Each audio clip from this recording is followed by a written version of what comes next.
राधा राधा राधा राधा राधा राधा राधा। हर्ष में एक ऐसी लगन, एक ऐसी अगन जो बुझे ना, जो टूटे ना।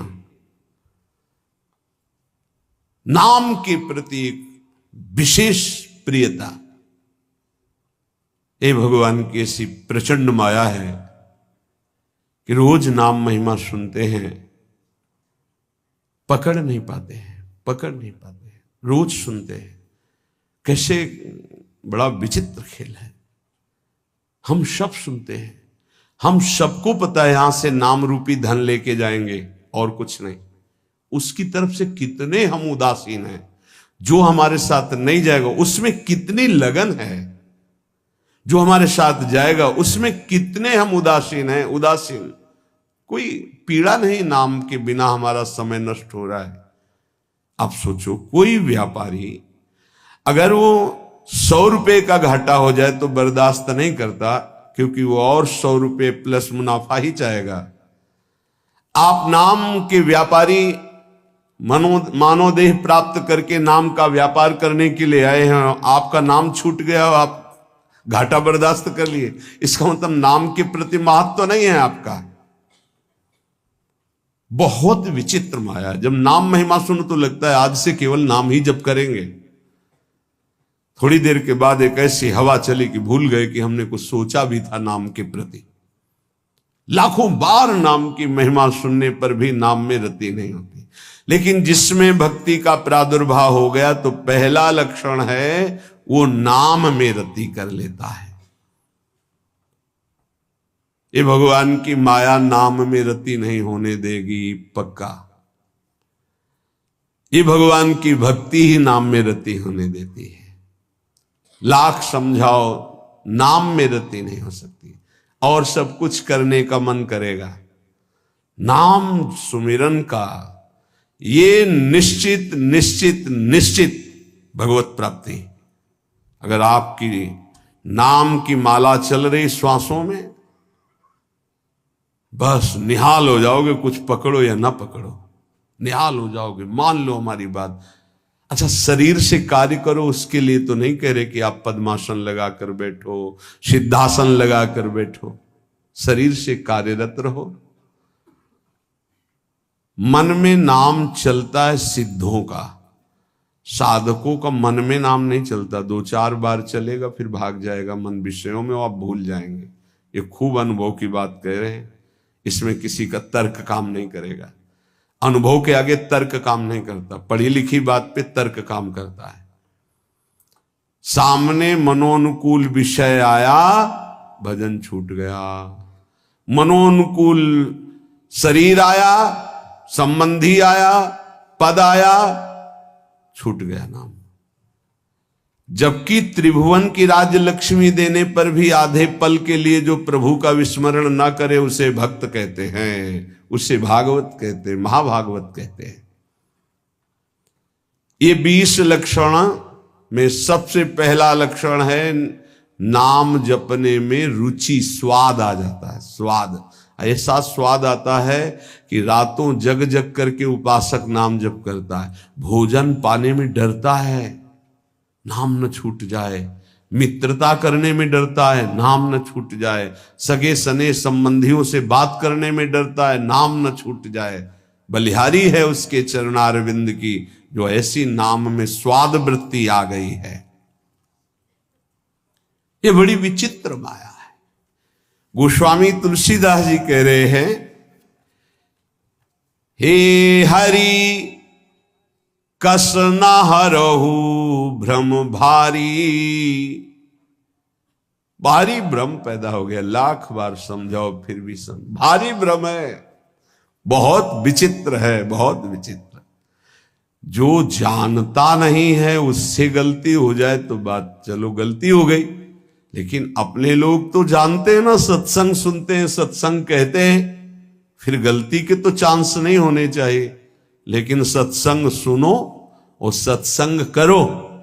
नाम जब नहीं करोगे ना तो वही करोगे जिसको कहते हो नहीं करना चाहिए। कागज में लिख लो चाहे दिमाग में लिख लो, ये हम छाती की बात कहते, पढ़ी लिखी बात नहीं। भजन नहीं है तो बोलते रहो त्याग वैराग्य की बातें, सुनाते रहो, तालियां पिटती रहेंगी, लेकिन माया तुम्हें पीटती रहेगी।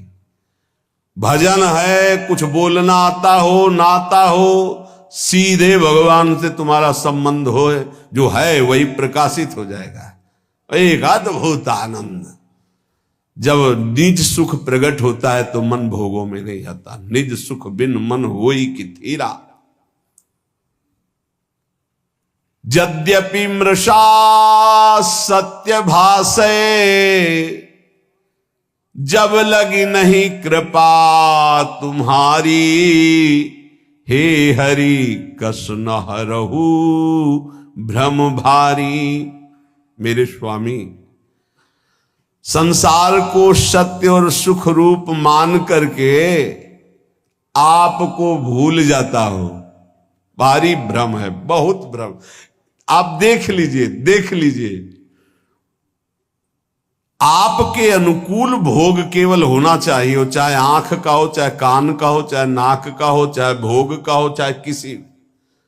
प्रभु की याद नहीं आएगी। देख लेना क्या गजब का आकर्षण है। हर भोग में इतनी सामर्थ्य कि प्रभु को भुलवा दे। गजब के। धन्य है वो भक्त जो ऐसी परिस्थिति में राधा राधा राधा राधा राधा। कई बार हमने कहा है कि आप किसी भी भोग का वास्तविक सुख देखना चाहते हैं तो ठीक जब आप भोग रहे, चाहे रसेंद्री का हो, जनेन्द्री का हो, नेत्रेंद्री का हो, घ्राणेन्द्री का हो, उस समय आप नाम में चित्त लगा दीजिए, राधा राधा। फिर सुख मिले तो हमको बता देना। जब नाम भूले और उसमें एकाग्र हुए तो आपकी एकाग्रता और कामना के कारण आपको सुख दिखाई देता है, अन्यथा नहीं। प्रभु यद्यपि मृषा, बहुत झूठा सुख है, पर सत्य भास है, सत्य लग रहा है। नाथ कृपा कर दो, इस भ्रम को हटा दो, आपकी कृपा से ही हटेगा। अर्थ अविद्यमान जानियो, संस्कृति नहीं जाए गोसाई, बिन बांधे निज हठ सठ परवश, पर्यो कीर की नाई।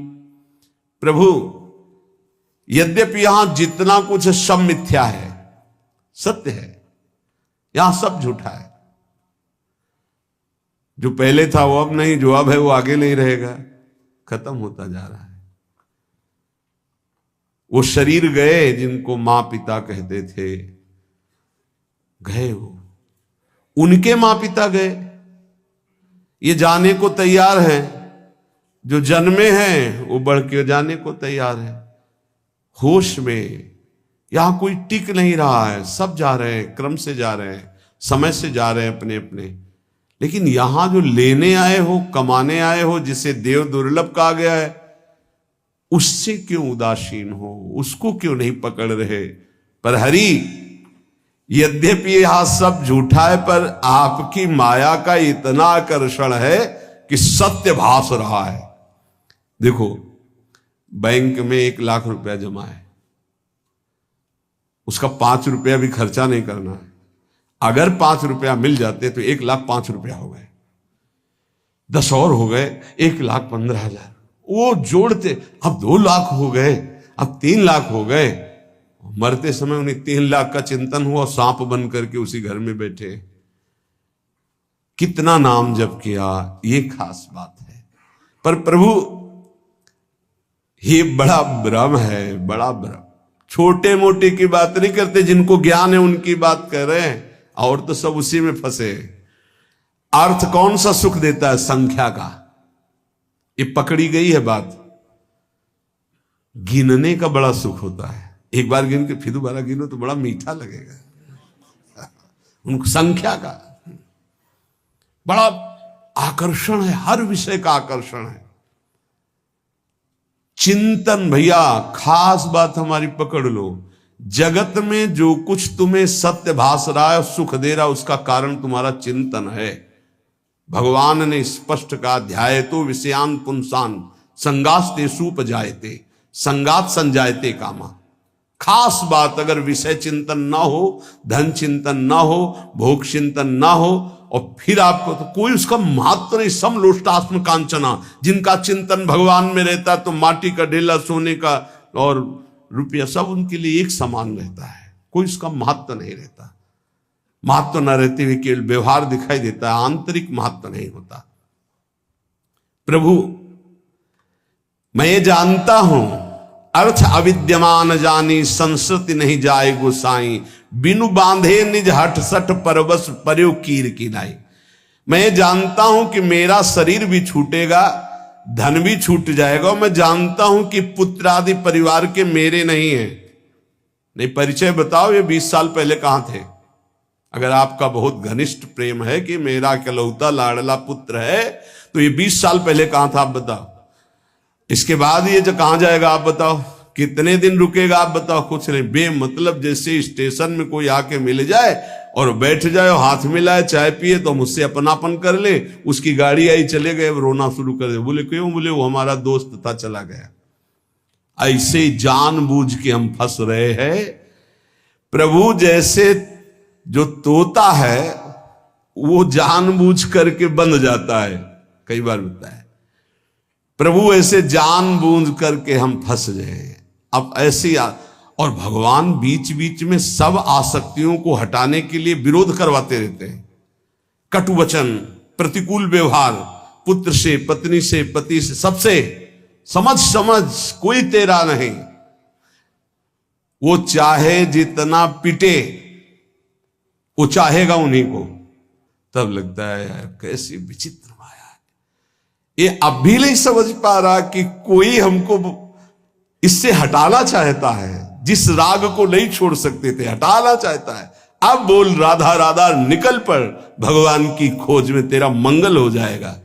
नहीं नहीं, बंदे कीर मरकट की लाई। सपने व्याधि विविध बाधा, जन्म मृत्यु उपस्थित आई। वैद्य अनेक उपाय करे, जागे बिनु पीर न जाई। ये भाई ऐसा है जैसे कोई स्वप्न में देखा कि मेरे पेट में बहुत दर्द हो रहा है, और इतना भयानक दर्द कि बस मरने जा रहे हैं। अब वो चिल्ला रहा है स्वप्न में, पेट दर्द कर रहा है, दवाई दो, और आवाज बाहर निकल रही है। अब बाहर से बड़े बड़े वैद्य बुला करके उसको दवाई पेट में लगाई जाए तो क्या उसका दुख दूर होगा? विचार करके बताना। बोले नहीं, वैद्य अनेक उपाय करे, जागे बिनु पीर। उसको दवाई की जरूरत नहीं। बोले जरूरत क्या, उसे जगा देने की जरूरत। अब ना पेट में दर्द है, ना मृत्यु जैसा कष्ट है, कुछ नहीं। थोड़ी देर स्वप्न का नशा रहता है जागने के बाद भी, अच्छा या बुरा का। ऐसे ही ब्रह्मबोध होने के बाद भी, तभी कहा गया ब्रह्मबोध होने के बाद भी बिल्कुल वैसे ही जैसे साधन पद्धति में रहे वैसे रहना, क्योंकि स्वाप्निक संसार का प्रभाव काफी देर रहता है। जब ब्रह्मबोध स्थिति लंबे समय तक, तब वो स्थिति, जैसे आप जग गए, लगा स्वप्न है लेकिन उसका प्रभाव रहेगा। अच्छा स्वप्न है, स्वप्न में आपकी माँ आई है तो आंसू चलने लगेंगे। बुरा स्वप्न है तो भय लगेगा। हम तो ये कह रहे गोस्वामी जी महाराज कि स्वप्न में देखा इतना बड़ा व्याधि पैदा हो गई कि मृत्यु जनित कष्ट हो रहा है, वैद्य बुला के दवा करवा, उसको कोई फायदा मिलेगा? बोले नहीं। फायदा कैसे मिलेगा? बोले जगा दे बस। न रोग है न कोई पीड़ा है, पीड़ा पूरी महसूस होती है। ऐसे ही श्रुति गुरु साधु समृति सम्मत, यह दृश्य असत दुखकारी। तेहि बिनु तजे भजे, बिनु रघुपति विपति सके कोटारी। ऐसे ही ये जो तुम जागृत में देख रहे हो मायाकृत स्वप्न है। मोह निशा सब सोवनिहारा, देखे स्वप्न अनेक प्रकारा। तो बोले वो वैद्य कौन है? बोले वेद है, शास्त्र है, पुराण है और प्रवचन है। ये सब उस दुख मिटाने की औषधि है, पर सबसे पहले उसे जगाओ, उसको जगाओ। तो जगने का मतलब क्या होगा? बोले दृश्य असत दुखकारी, तेहि बिनु तजे वैराग्य, भजे बिनु रघुपति अनुराग, विपति सकै को टारी। संसार से वैराग्य और प्रभु से अनुराग हुए बिना ये भारी दुख परंपरा, पुनरपि जननम पुनरपि मरणम पुनरपि जननी जठरे शयनम, ये मिटने वाली नहीं।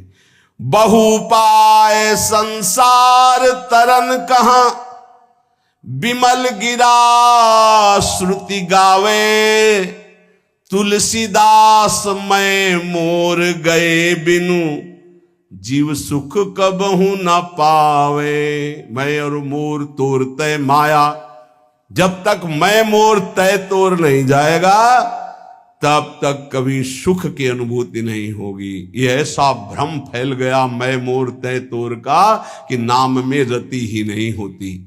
तो पहला लक्षण उपाय है, संसार के जितने भोग हैं सब असत हैं। ये जादू के द्वारा रचे हुए हैं। जादू के द्वारा जब सामान रची जाती है तो होती नहीं है, केवल दिखाई देती है। आप छुओगे तो आपको दिखाई देगी, लेकिन आप उसका भोग नहीं कर सकते, उसमें है ही नहीं कुछ। वो केवल रचना तुम्हारे नेत्रों को मंत्र शक्ति से बांध करके संकल्प के द्वारा की गई।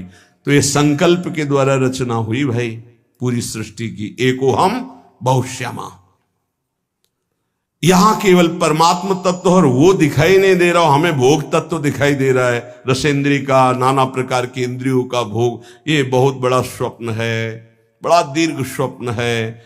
इसको जगाने के लिए संत महात्मा गुरुदेव ये कृपा प्रसाद कर रहे हैं। और जब जग जाओगे तब तुम्हें कोई रोक नहीं पाएगा भगवत प्राप्ति के लिए, क्योंकि पता चल जाएगा झूठा है, कौन सा भोग सत्य है। आप देखो ना कैसी आसक्ति है, 100 बार 1000 बार उसी भोग को भोग लो, फिर भी मन कहता नहीं सुख तो वही है, राधा राधा राधा। ये तो कल्याण के लिए है, सुख वहां है। ये स्वाप्निक जो सत्य भाव स्वाप्निक बैठ गया है, ये सत्य बैठ गया है। ये पाठ कर लो, नाम जप कर लो, इससे तो कल्याण होगा, लेकिन आनंद जो आएगा वो टीवी में आएगा, गेम खेलने में आएगा, वो इंद्रियों के भोगों में आएगा। ये तो कल्याण के लिए है। और ये पता लिए कि आनंद है तो भगवान में, और दुख है तो दुखालयम शाश्वतम संस। बड़ा विचित्र माया का जाल बिछा हुआ है, जिसने उन्हें बिछाया है वही तुम्हें निकालने के लिए कृपा भी कर रहे, सत्संग मिल रहा है। पहला है नाम जप, बैठा लो। भक्ति का पहला लक्षण है अव्याव्रत भजनात्, अखंड भजन, निरंतर भजन। भजन नहीं है तो भक्ति की पहली सीढ़ी ही नहीं तुम्हारे, तो फिर महल पर कैसे पहुंच जाओगे। पहला लक्षण राधा राधा राधा राधा, खूब नाम जप। दूसरा लक्षण, उस भक्त की जिह्वा से कभी भी किसी की निंदा नहीं निकल सकती। इनको अपने जीवन में स्वाध्याय के रूप में रखकर आचरण में उतारना चाहिए। कभी भूल कर किसी की निंदा मत करो, नहीं आपका भजन करने का भाव नष्ट हो जाएगा और भजन नष्ट हो जाएगा। तीसरा, चाहे जितनी अच्छी वस्तु आ जाए, चाहे जितना बड़ा मित्र आ जाए या कोई भी सांसारिक पद प्रतिष्ठा, कभी हर्षित मत होना। हर्षित हो गए तो भगवान का भजन छूट जाएगा। हर्ष मत करना। ये हर्ष द्वंद्व के अंदर आता है, हर्ष और शोक। बढ़िया कोई गाड़ी आई, कोई सामग्री आई, कोई हर्षित हो गए तो अगला लिखा है फिर आपको शोकित होना पड़े। हर्ष और शोक दोनों भजन को छीन लेते हैं, भजन नहीं होने देते।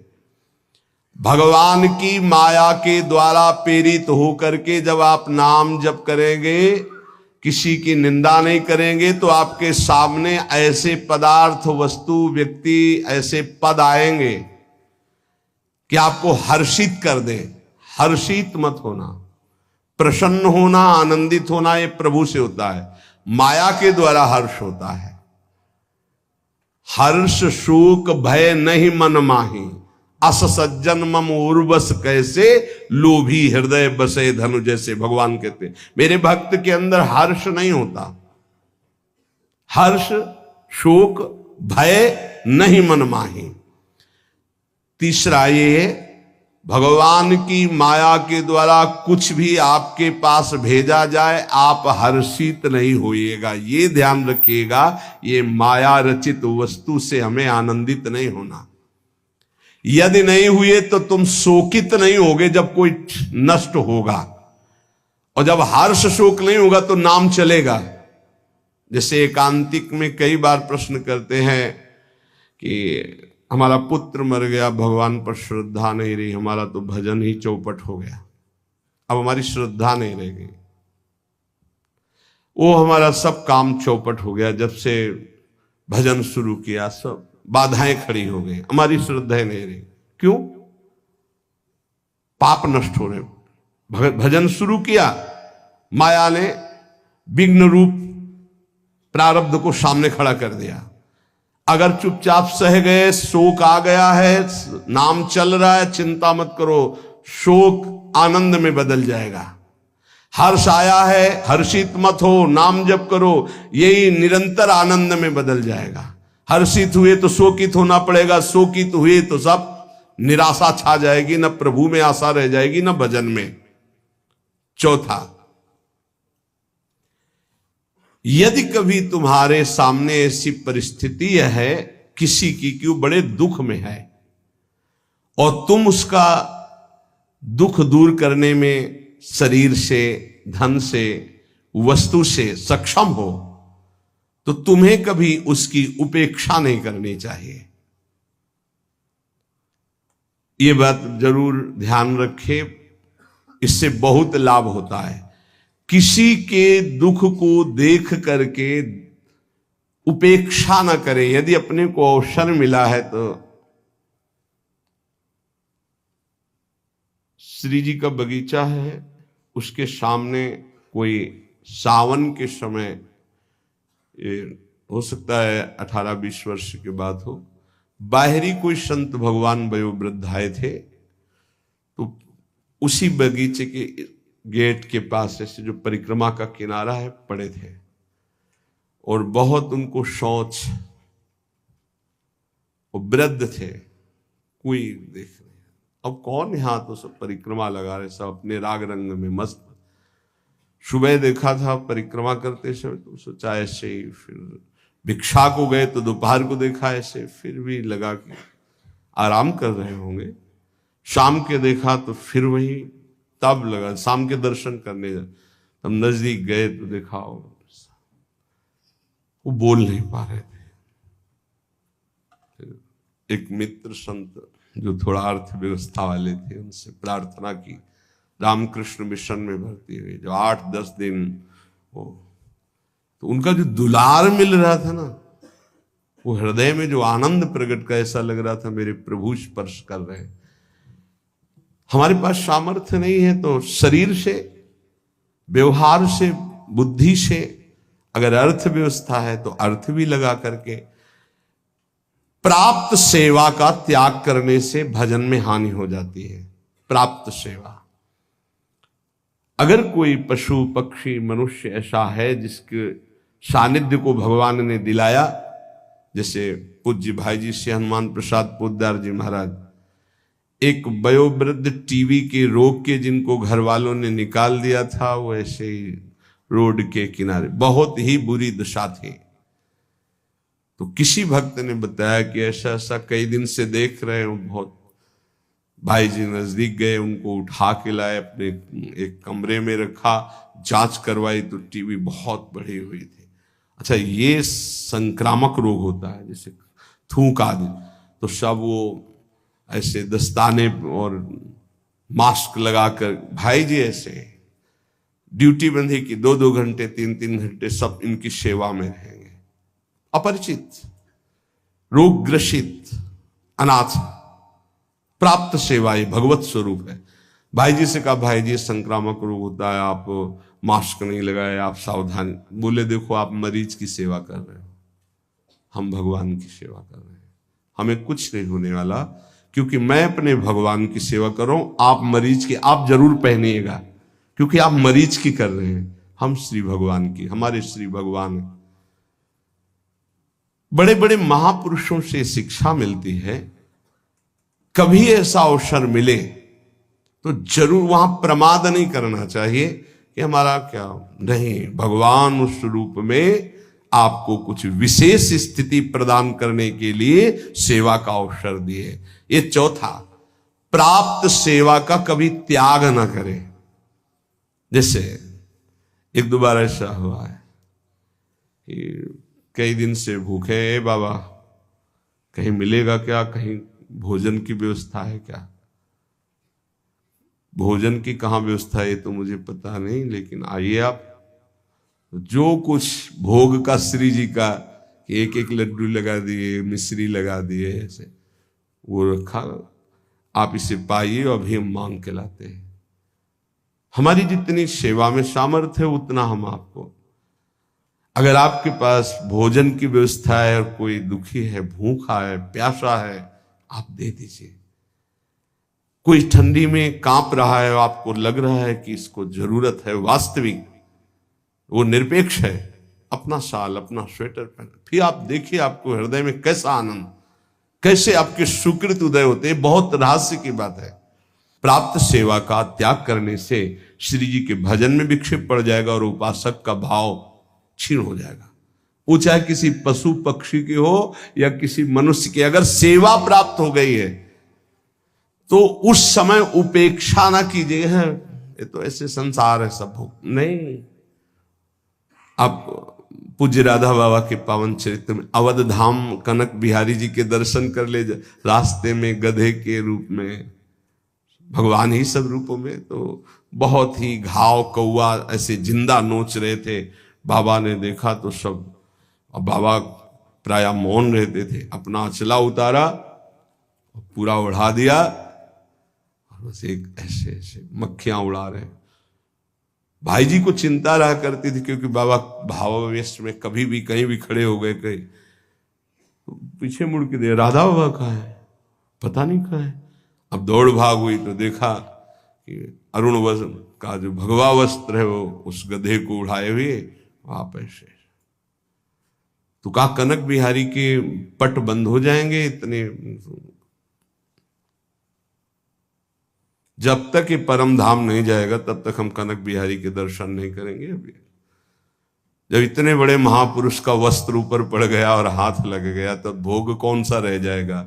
प्रारब्ध क्षय हुआ, शरीर पूरा हुआ, अवध धाम में शरीर पूरा हुआ, वो भगवान को प्राप्त हुआ, क्योंकि महाभागवत बैठे हुए दुलार कर रहे। ये पशु पक्षी कोई भी, प्राय महान भागवतों में दृश्य देखा गया। पांचवा, भारी दुख उपस्थित होने पर भी किसी से सहयोग ना मांगे। भक्त हमें नहीं मांगना, हमें प्रभु की तरफ देखना। अगर उनकी तरफ से कोई भेजा हुआ है तो मानते हैं कि निमित्त बनाकर प्रभु ने इसको भेजा है, हमारी कोई पर्सनल मांग नहीं, पर्सनल संबंध नहीं। तभी आप भगवत भाव को जान पाएंगे कि कितनी कृपा हम पर है। अपना भारी से भारी समस्या में केवल संबंध प्रभु से रहना चाहिए, किसी अन्य के प्रति हमारा भाव ना जाए। ये अध्यात्म है, इसे ठीक से समझ लीजिए। भारी से भारी दुख उपस्थिति होने पर भी हम किसी से सहयोग ना मांगे, अन्य किसी से। हम उसको जितना निवृत्त कर सकते हैं, जो व्यवस्था दी प्रभु ने, नहीं तो हम प्रभु की तरफ देखते हैं। सच्ची मानना, बड़ी से बड़ी व्यवस्था एक क्षण में वो प्रभु कर देते हैं। निमित्त किसी को बना दे, तब आपको लगेगा ये श्री जी के द्वारा किया हुआ विधान है, मेरे द्वारा नहीं। छठा, तुम्हारे पास जो भी वस्तु है, जो भी पद है, जो भी संपत्ति है, वो केवल श्री भगवान के द्वारा दी हुई है, वो श्री भगवान की है, ऐसा भक्त प्रतिपल मानता है। नाथ सकल संपदा तुम्हारी, मैं सेवक समेत सुत नारी। साधन वैराग्य मार्ग में